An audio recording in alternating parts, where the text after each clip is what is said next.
Olá, meninos e meninas! Iremos iniciar agora a nossa quinta aula de questões comentadas da disciplina de Programação Estruturada e Orientada a Objetos. Então, aqui nós vamos iniciar a nossa aula pela declaração de um vetor de 3 posições chamado de x. Então, aqui nós temos esta declaração do vetor. É desta forma aqui que nós fazemos em Java, certo? Ele foi chamado de x porque na questão pedia para que tivesse esse nome. Então, aqui ele é o vetor x do tipo inteiro de 3 posições. Agora, vamos fazer um programa que atribua o valor 3 à posição 0 do vetor x, o valor 2 para a posição 1 do vetor x e o valor 0 para a posição 2 do vetor x e depois mostrar estes valores. Então, aqui nós temos como fazemos essas atribuições. No caso, o valor 3 foi atribuído à posição 0 do vetor x, o valor 2 à posição 1 do vetor x e o 1 à posição 2 do vetor x. Em seguida, foi utilizado um laço de repetição for para apresentar os valores de cada posição do vetor x, tá certo? Então, agora vamos executar este programa.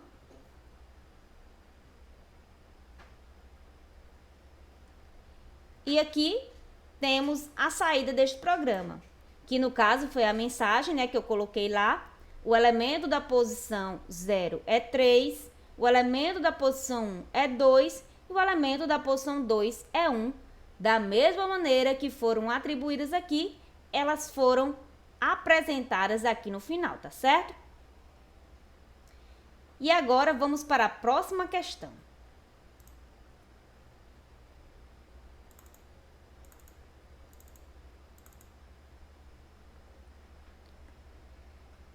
Inicialmente, nessa questão, vamos criar um leitor, tá certo?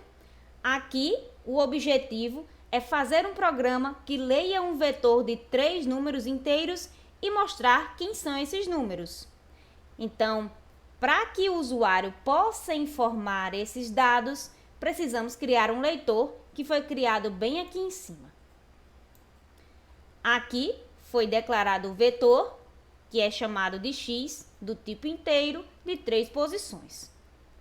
Certo? Então, este laço de repetição for é onde o usuário vai informar quem são os dados de cada posição deste meu vetor. Em seguida, eu vou ter este outro laço de repetição para mostrar quem são esses elementos que o usuário me informou. Agora, vamos executar o código.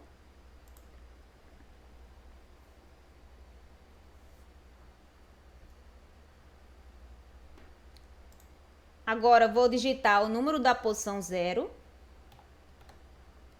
Digite o número da posição 1. Digite o número da posição 2.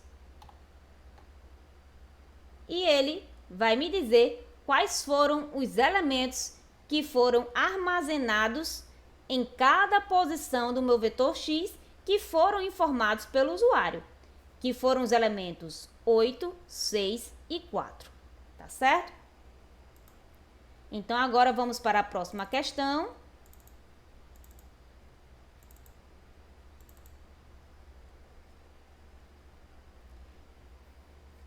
E agora, nesta questão, o objetivo dela é fazer um programa que leia uma matriz MN, onde M e N são informados pelo usuário e que imprima os valores da matriz. Ou seja, quem vai informar a quantidade de linhas e colunas desta matriz é o usuário.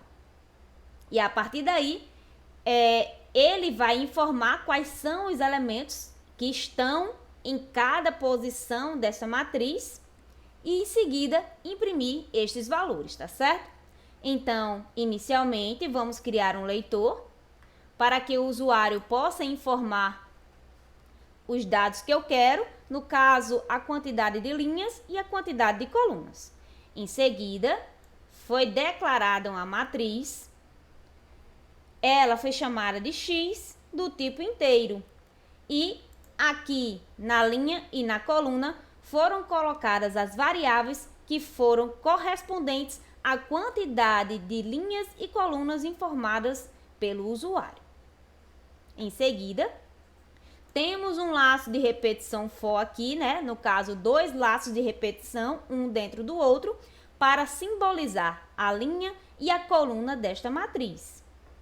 Aqui, nós temos o trecho de código que o usuário vai informar os dados, né? Esse código aqui é o que vai pegar os dados que o usuário vai me informar.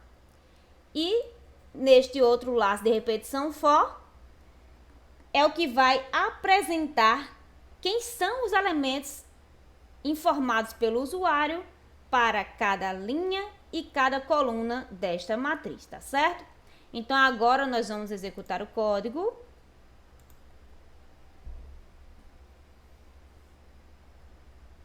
Digite a quantidade de linhas. 2 linhas. Digite a quantidade de colunas. 2 colunas. Então, agora eu vou informar quem é o elemento para cada linha e cada coluna. O primeiro vai ser digite o número da linha 0 e da coluna 0. Vai ser o elemento 8. Digite o número da linha 0 e da coluna 1.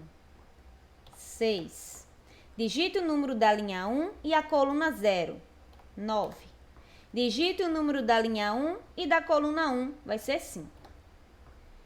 No final, ele vai apresentar quem são os elementos que foram informados pelo usuário, que foram armazenados em cada posição de linha e posição de coluna desta matriz que foi declarada neste código, tá certo? Então, aqui no caso, foram 8, 6, 9 e 5. Então, agora nós vamos para a próxima questão.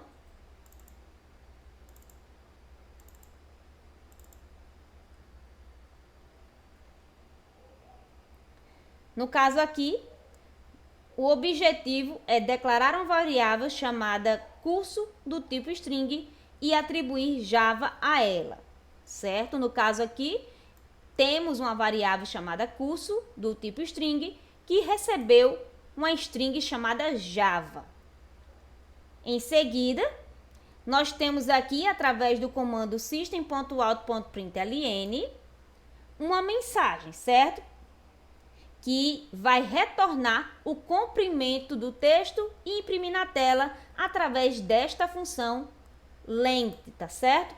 E aqui no final, vai ser apresentado na tela quem é o caractere que está na posição 0, 1, 2 e 3 da string Java. Que isso é feito através do char_at. E aqui é a posição que eu vou determinar qual vai ser. No caso aqui do código, foram as posições 0, 1, 2 e 3. Vamos executar agora o código.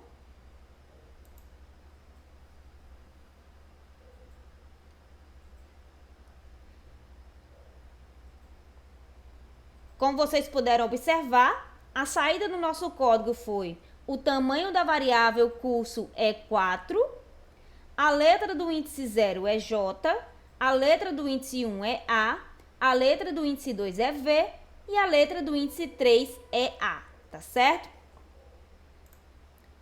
Então, agora nós vamos para a última questão.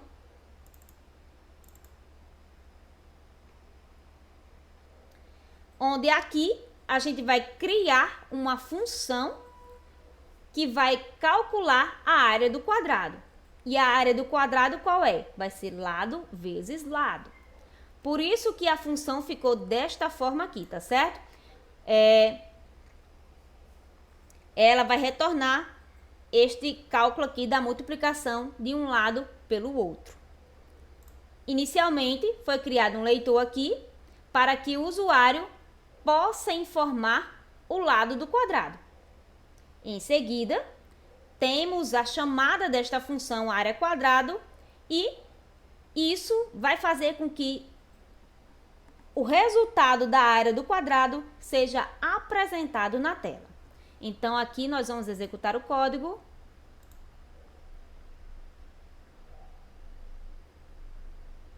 digite o lado do quadrado, vai ser 2.